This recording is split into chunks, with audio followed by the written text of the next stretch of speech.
Hi everybody. So I've been looking at some landscapes and I decided that I would do one of the ones that is on our presentation.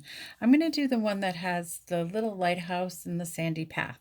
So we said to start with a horizon line when we're doing this, right? So I'm just going to put my horizon line in. I don't want it right directly in the middle of the paper, maybe up from the top just a bit.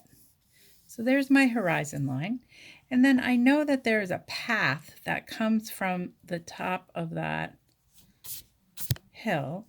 So it's narrow at the top and it gets wider as it comes to the bottom. So I'm just going to go ahead and make two little dots at the bottom so I have an idea of how wide my path is going to get when it comes down to the bottom.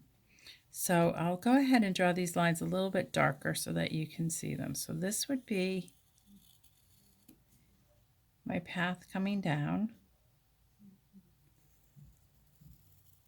And it gets wider as we get to the foreground. And then this was my horizon line that I had sketched in there.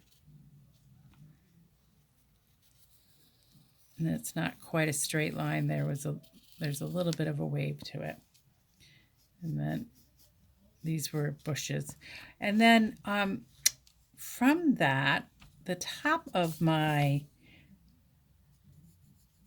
path, there's a little house up there. So I'm just going to start with some light lines to get my little lighthouse in place. I know that it goes back into space a little bit, so these lines narrow. And I'm not going to be able to see a lot of detail on this little lighthouse, so I'm just going to go ahead and lightly sketch it, and then I'll trace over those lines a little darker so that you can see them more clearly to see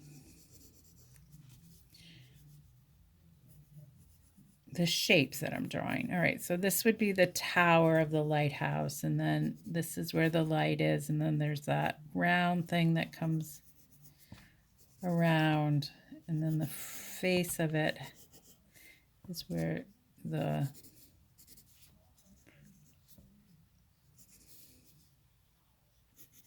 and then the roof goes back into space a little bit. It narrows as it goes back. Okay, and then there are some windows on the front. I'm just gonna put those in pretty basically, and then the land comes up around that. And then in the foreground, there are some hills, and this is what I think would be really interesting for you to draw and paint, that there are these waving hills of seagrass that are lighter in the foreground and more yellow and get a little darker and bluer in the background. And that was another one of those things that we had learned about. And then maybe you do one over on this side. That little hill just comes across. So your landscapes can be very simple in shape. They don't have to be super duper complicated. So there's just a little lighthouse sitting on the edge of some marshland and a really nice sandy path to walk up to. So enjoy that and really find something simple and easy. Break it down into shapes. So I'm going to show you what that picture was that I was looking at. Okay. Good luck. Be brave.